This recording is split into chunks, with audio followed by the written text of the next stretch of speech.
Side podcast. In this episode, we will be reviewing the WRC Rally Mexico. I'm joined today by Dimitris, Hello. George, Hello.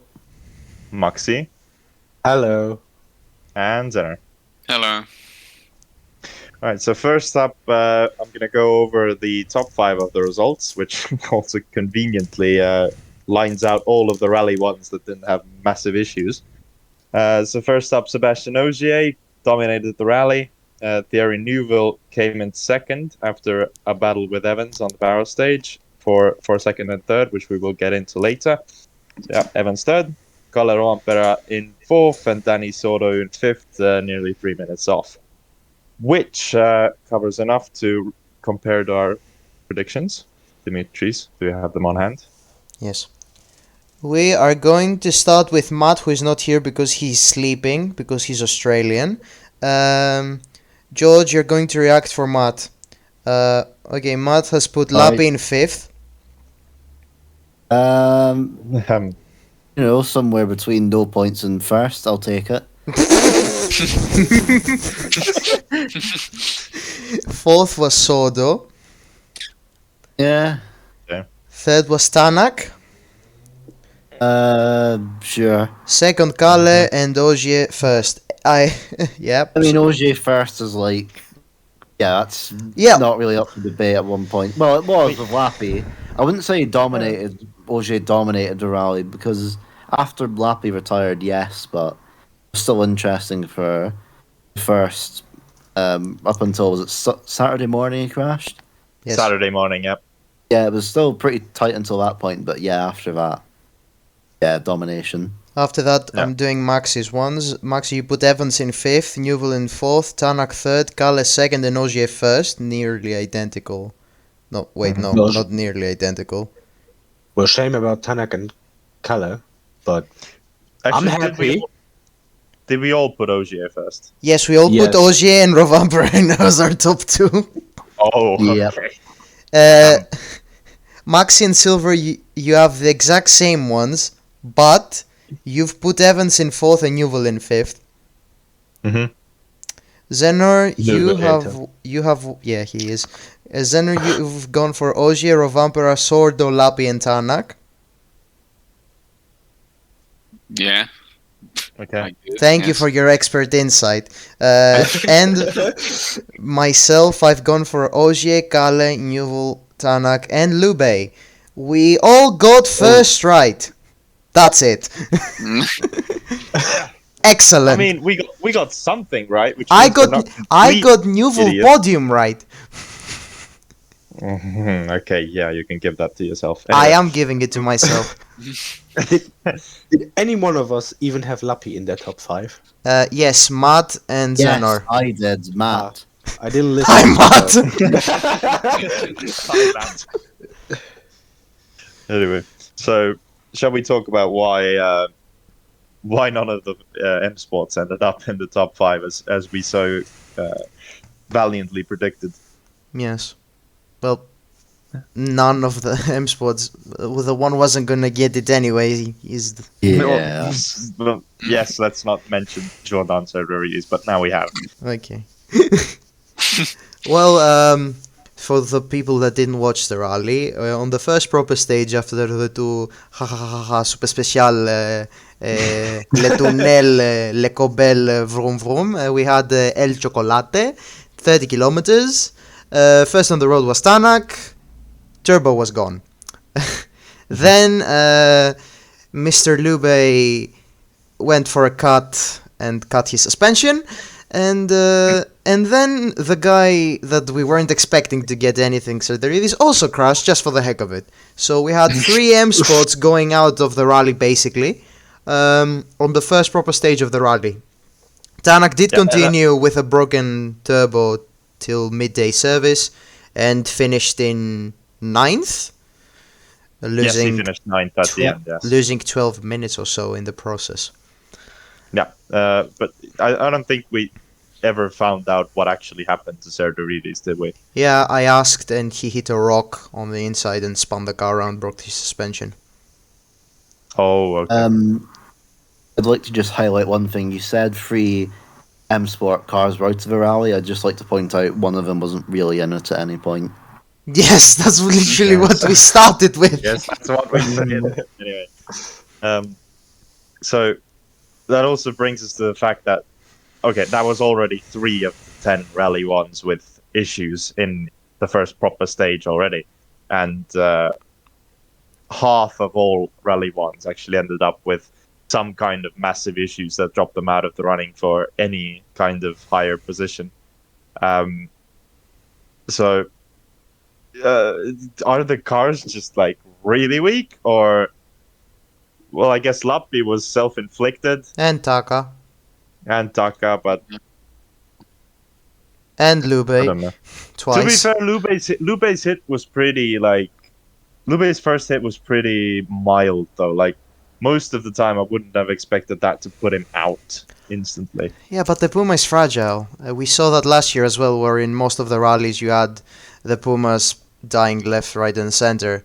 We had Lovely driving from the lead 3 times. You had the one was self-inflicted, but yeah, you had Gus retiring in every rally with a mechanical problem. You had Fourmont having issues as well in Sweden and Finland, I think. Possibly. No, Finland was an anti-cut, I think. I think that was Estonia, no? No, Estonia, he was 7th. Yeah, it probably was an undercut. It doesn't matter.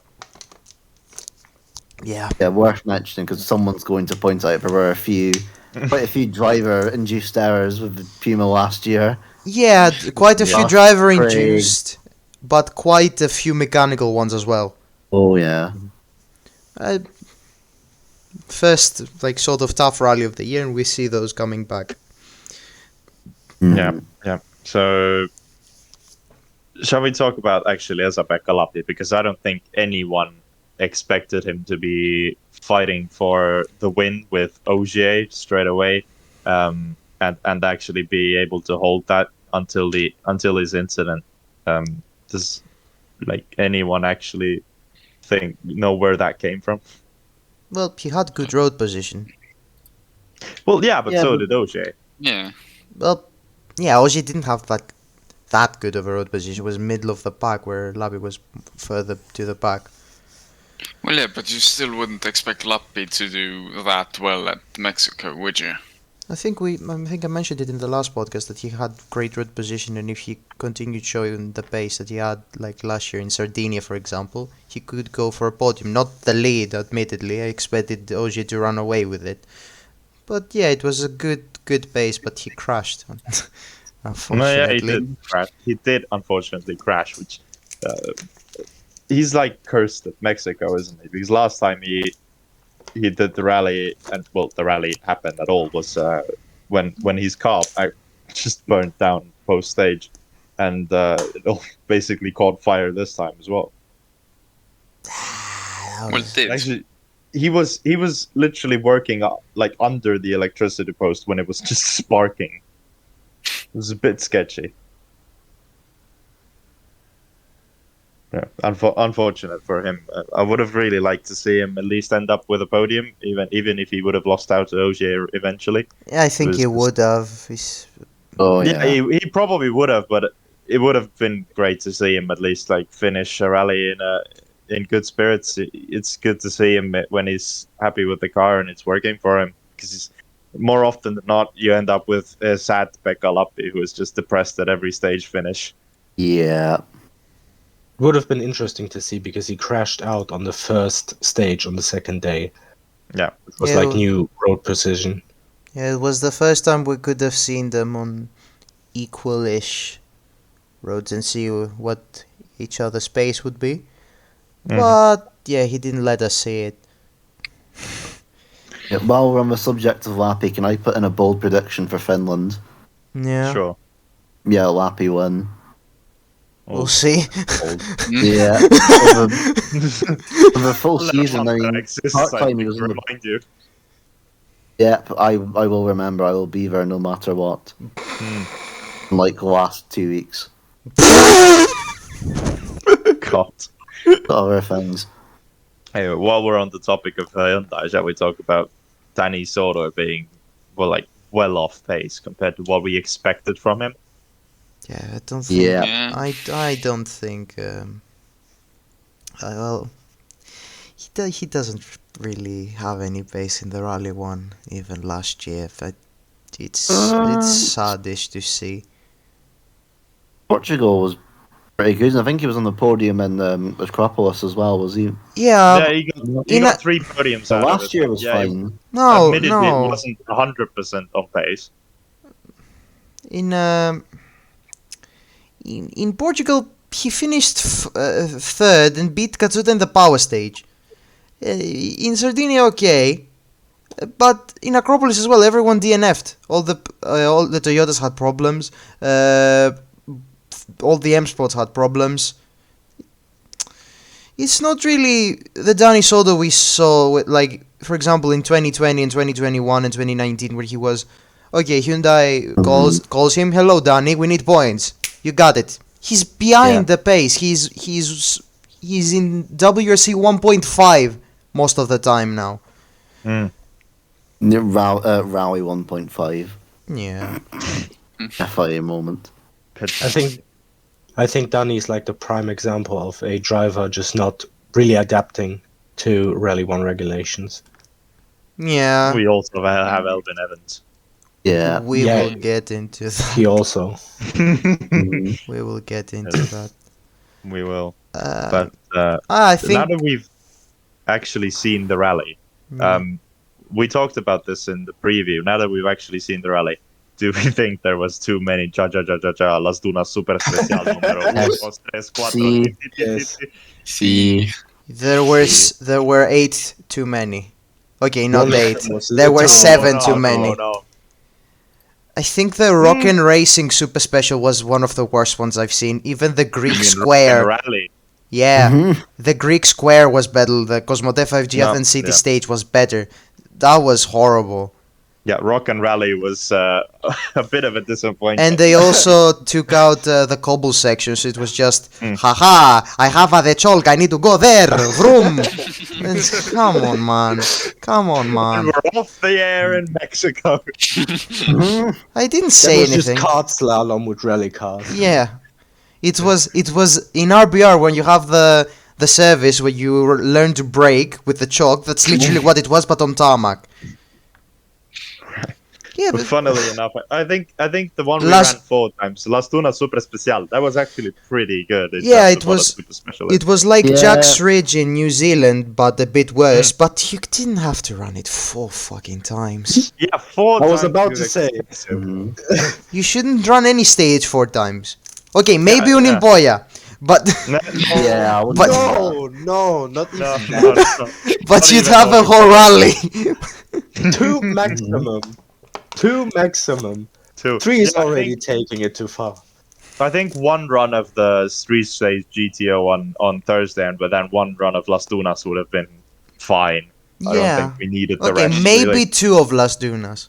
Okay, maybe 2 because it's actually good. Yeah. But yeah, it's not. This was just a bit excessive. Even I, as a lover of SSSs, will say that was a bit excessive. Just a bit, just a tad. Just a tad. Right. Would you say that Mexico was a successful return? Because we hadn't seen it, we had the high 80s, we didn't see 2021 and 2022.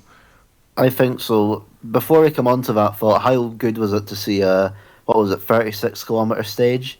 Oh yeah, that was a Yeah, decent. right. It's More long stages, please. Yeah, I agree. What I didn't like about that 36-kilometer stage, it was a bit of a Franken stage. Like a part of this was on another stage, and the part of that was in another stage. Come on, like the whole final day was parts. It was like sort of Acropolis 2013 when you had a massive 47-kilometer stage, and then you had parts of it used as other stages in reverse, etc., etc. It's not original. It's not creative. You have the space for them. You can. Yeah. It's the Dirt Rally 2 approach to stage making. Yeah. Yeah. I'd say so. Yeah. is not the greatest way to do it. What I'll say Damn though, Kiloton. Kiloton. Okay, we don't have to mention Kiloton. What I'll say is the 35-kilometer stage is an appetizer because we're getting the 50-kilometer one in Sardinia, and we also have Amarante in Portugal, which is 40 plus, I think. Mhm. 37 or so, something like that. So that's also good. I like gravel stages. Rough gravel. I really like rough gravel. I'm Greek anyway. We have Acropolis, and I also like more unique stages than the usual 3 stages. Break 3 stages. I like one stage and then you go somewhere else and then you may have the repeat. I like that. I'm a bit weird, but I like how that is. I like having more unique stages because I don't know. It gives the drivers more challenge, and yeah. More variety for us as well. Yeah, but it's not good It's for. boring. Yeah. It's boring seeing the same style of stage 18 times. Yeah. Yeah. The only counter argument is that it's bad for the fans because if you have 2 passes of one stage, the fans can stay in the same place. Yeah. You watch them twice, but I mean, the spirit of rallying. The spirit of rallying is you going out of your way, walking 30 minutes to see a car for 2 seconds. Yeah. Yeah, But it's that's- also exhilarating. yeah. If you have a lot of if you have a lot of unique stages, it works. If you have a lot of fans, so somewhere like for example,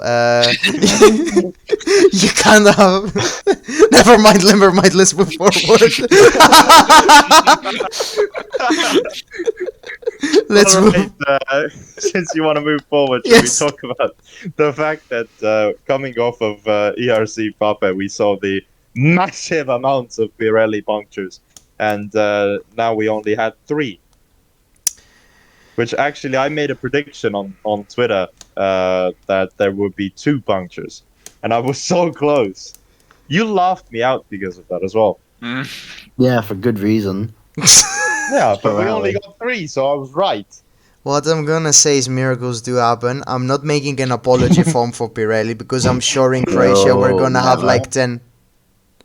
We're gonna have like 10 punctures in Croatia, and yeah, what I'm gonna say is a broken clock. A broken clock can tell the time correctly twice a day for Pirelli. Fair enough, I guess. And if you think I'm harsh, I'm not.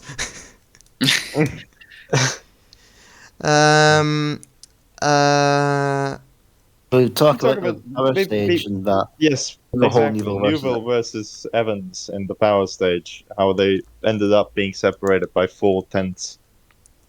It was a bit of a deja vu for Evans. To Argentina. I called it in the Yeah. preview. Did you? I don't remember. I did talk about it. That Newville will beat Evans in the power stage. No, not that, but that they will have a very close battle. We will need VAR on this. Because I said I during will. the rally that this rally is somewhat like metaphorical. Newville and Evans are fighting each other for seconds, but Ogier is just way ahead in the distance. There is some symbolism in there for sure. Yes. Cool. I have to say, well, I was really disappointed. Okay, we found out that Evans had a suspension damage. But Yeah. I was disappointed to see Evans pushing and getting an advantage on Newville on the 35-kilometer stage, just to throw it away on the next 2.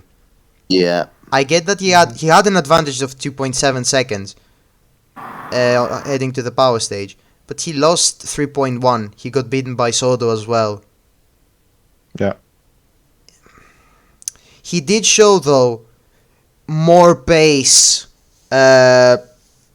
in this rally compared to what he showed in Sweden yeah. Newville was faster than him, but wasn't faster by a lot, because he was like, in every stage he was like 0.4 faster, 0.2 faster. Like, it was the small gaps that they were roughly same pace on Saturday and Sunday.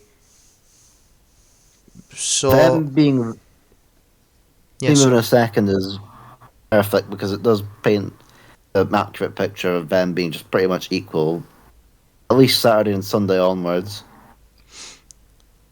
yeah, we will see on the other gravel rallies. Let's see if he can keep the pace up, because it's good to see more people being fast and fighting at the top. We need more competition. We don't need Kalle just running away with it. Or Roger. Well, The other Roger's thing not with doing the a power full stage, season. Yeah, true. The other thing with the power stage is, I hope all of you have seen Taka and Lloyd made a bet of who can jump the furthest at the end. And Who made won some that? Was it interesting Taka? comments. Yeah, I think I saw somewhere that Taka had the further jump. Yeah. Taka on his way to break his second co-driver's back. Oh no! Daniel Barrett never recovered from this. Yeah. At this point, he will have to go to Keaton Williams. Right. Anyway, Chris Patterson comes back again. Chris Patterson. Oh God. Michael Orr. John Kennard. No, Robert he's Reed. taken. Oh, Harry, man. hold on. I can find a more random one. Give me a second. Five, Craig Parry. four. Craig Barry. Oh God. I brought back a guy from, I think it was Ari Vatanen's co-driver, and you just went for, isn't he a co-driver for Solberg, what, 2 years ago maybe? Wait, no, Craig Parry. Not Yeah, I Craig know. Drew. No, Craig Drew. Craig Parry co-drew for Oh, Evans yeah. before Barrett. Yeah, Craig Drew is Oh, yeah, I do remember considerably that. younger. Yes. Anyway, Right. Yeah, Gus moving on. Greensmith. speaking of British, Yes. Ingerland. Gus Greensmith came 6th overall and won in WRC2. But actually a pretty decent drive. Can't really say too much bad about him, really.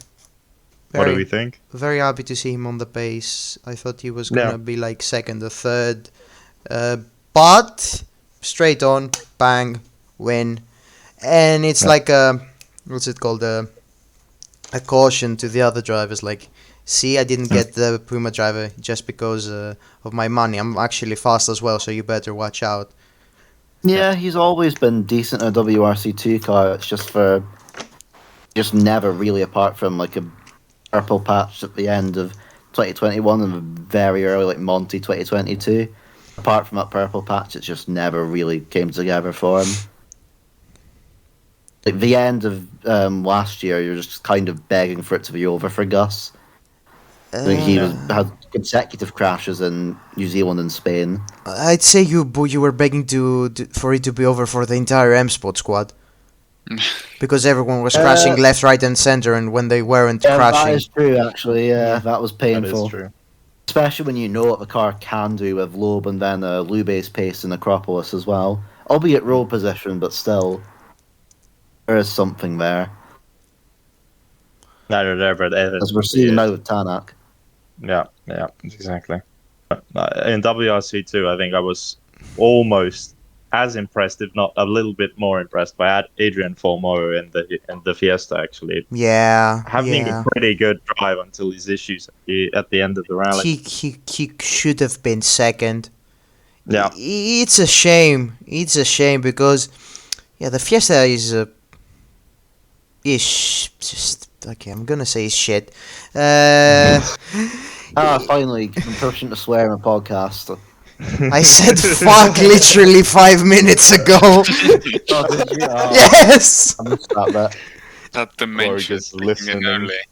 Yeah, it's just Yeah, the Fiesta. abysmal. Yeah, the Fiesta is subpar compared to the other Rally 2s. And he was doing so well. Yes, he has experience in this because he did last year the Rally of Nations. But yeah, it was very impressive for me, and it's just shame that I hope people at M-Sport took note of it. Do something, because it needs a lot of work for Fiesta Rally 2. Yeah, I think it just needs a new car. Yes, I don't think there's any point putting work into that thing. They did the update and it didn't really help. Yeah, Problem is, it's discontinued anyway. This is much more of a Ford problem than it is M Sport, but they're kind of stuck with the Fiesta because Puma. I mean, Skoda's making the Fabia work, but the Puma's still. You think of what else? The Puma is still considerably larger than the new Fabia. Yeah. Yeah, that is true. Yeah, it's just I make it clear. I live in America. I've seen neither of these cars in real life. I've only seen the Puma actually. I've not seen the new Fabia. Yeah, I've seen both of them. The Fabia is chunky for a Fabia, but the Puma is still like huge compared to it. Well, it's an SUV crossover. Yeah, well, it's a crossover, so making a crossover into a rally car is a precarious thing anyway, which they actually have accomplished pretty well with the Rally 1. And, well, I'm not sure it will work as well with Rally 2. You can't change as much, so it would maybe just be a little bit awkward. I'm not sure. It also means they'd at some point have to do something with the Rally 3 as well. Either kill it or do a Puma or something as well with that. Classic FIA fashion, then. Yeah, kill it. Anyway, I'd like to say that I like Pierre-Louis Loubet. I'm a fan of Pierre-Louis Loubet, but I really think if he's not careful, he's ending up in the same rabbit hole he was in 2021 with consecutive DNFs, etc., or the rabbit hole for Mo was last year. In Croatia, he really needs to just get to the finish and not go to the finish like Mo did last year on some rallies where he was. Yep, have a clean rally. That's the main important thing. Have a clean rally. Otherwise, we can't be having the thing we had last year where Jordan Cederidi scores 6 points in Safari and then has as many points as Adrian for more. God, painful. We can't be having that again. At least what's good for him is that he did finish 6th in Sweden. Still again in the middle of nowhere, but he really needs to iron out, because Lube in general doesn't have massive crashes. It's just small mistakes that lead to offs. Yeah. Because in Mexico twice he DNF'd. That was a small mistake both times. In Monte, okay, we don't know if the power steering went before or after the collision with the pole, but again, I think it was right as it happened. Well, not right as it happened, but just as he was coming into that corner. Again, the second one was still the second mistake was still him on like a small ice patch and then him hitting the bridge. The second one you're talking about, yeah. And the same was for 2C as well. In Ypres got a puncture right into the ditch. Croatia went off the ditch. What else? Well, there's a lot in 2021. We don't know what happened in Portugal. Yeah. Actually, no, we do. If you go on to Dimmy... No! Yes. Oh, no. Yes. Oh, no. It's an artistic approach, we should say. A musical. Yeah. Dramatic reconstruction. Yeah. Anyway. Man in a trench coat. Portugal the musical. Anyway. Before we move on from Lube, I'll say this. If I'm Lube, I'm, like Dimmy said, just finishing Croatia and looking forward to Portugal, because I've said before, I don't know why a man from Croatia is so good on rough gravel, but... Corsica. Yeah, Corsica. Lubitz. What did I say he was from? Croatia. Alright. So I'm finishing Croatia, and then I'm just looking forward to Portugal, because a man And from Corsica Sardinia. has really good pace on gravel. He hasn't really had the chance to really show his tarmac pace. Last year, punctures ended his rally. That's true, yeah. And Spain, abysmal for our Rams, but that's a different story. Yeah. Yeah, but he needs to start being good at like rough gravel and tarmac. It's just like get to the end of rallies and not just crash an SS3, so he can at least show something. Should we have like a little prediction-ish about? We've heard about rumors flying that Sebastian Ogier will do Croatia, which is the Oh, is next it not round. confirmed? Oh no, it's not confirmed. The entry list. We're recording this on the 23rd. The entry list will be out in 4 days. I hope we have Did he that not out. say he was doing Croatia? What? Sorry. Did he not say he was doing Croatia? There are. I think he said something along the lines of, this means good road position for Croatia." No, it doesn't. Don't quote me. Don't quote me.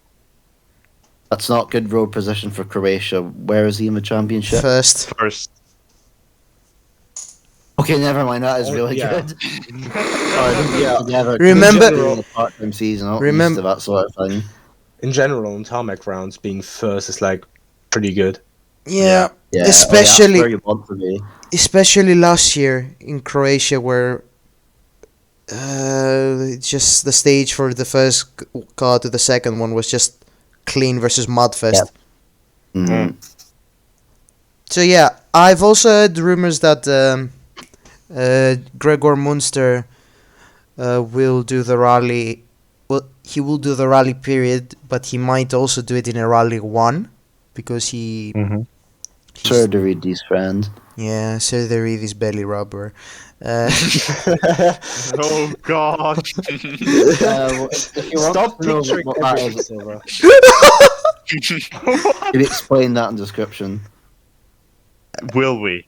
No, No. No, Gregor Munster is friends with Theodoridis, and he has been rumored to have at least 2 or 3 outings in a Rally 1 car this year. And it could start with Croatia. I don't know, but it's better to see him do it than Theodoridis for sure. We get another, well, not semi-competent, but I don't know. The sort of... Well, better than Serderidis. Yeah, I mean, yeah. And well, you say that, but every time you say he's bad, he wins a stage. That happens to a lot of people, actually. But, okay, compared to Fourmont in Monty, he was like 6 minutes off, I think, or 3 minutes off. It's the sort of like not pretty Bertelli-esque pace. No, I wouldn't say Munster is that. Okay, Armin Kremer, Germany 2017. No comment. Maxi thoughts. I won't give any thoughts into that. You know it's true. No thoughts, head empty. better than Grois. Oi. Oh God, I The think oil we're was getting a personal. little bit off topic here. The Ekrem member got offended again. No, there's. Yeah. I've heard about those. Every episode there's a reference. Anyway. Continuing the streak. Yeah, sorry. Anyway, do we have something else to add on the topic of either some early stuff it's- for Croatia or Mexico? We should see a lot of people, tarmac WRC2 people coming back. Oh, we should also say that Breen got confirmed for the Hyundai lineup for Yeah. Croatia, which makes sense. Yep. I don't think you'll have as good as overall as Sweden, but Yeah, probably. he was 4th in last year and 8th last year, the year before, sorry, but he had a puncture. So yeah, I don't know. We'll see. We'll talk about it more on the predictions episode. Yeah, the actual Yes. preview. Yeah. Actual preview. Yeah. So, should we wrap it up? Before we do, I've got one more thing to add. Shout out to Oliver Solberg's 555 and Pretzel in disguise for a power stage. That sounded fantastic. Oh yeah. Skoda, also- please use that like full time. Just turn off the 4th cylinder. Yeah, for the Rally 3 car, literally 3 cylinders. Yeah, you give I the think others you a said that chance on the that power way as stage. well. You give the others a chance as well if you run it on 3 cylinders. Yeah, Yeah. Skoda fast. Right, so I think that about sums up our thoughts about Mexico and our early thoughts about Croatia. And all the other if- stuff. and all the other miscellaneous stuff we've gone into. If you've enjoyed the podcast, be sure to follow or subscribe, depending on whatever platform you are listening to us on. Go follow us on Twitter at PowerSlidePod. Go follow us on Instagram at PowerSlidePodcast. And if you would be so kind, either like it or leave a review. We shall maybe be back with a special episode at some point before we get into any other stuff, because there is a big break. But more on that when it gets closer. All right, so that's been our podcast for this time. Thank you for listening or watching, and see you next time. Goodbye. Bye. Bye. Bye.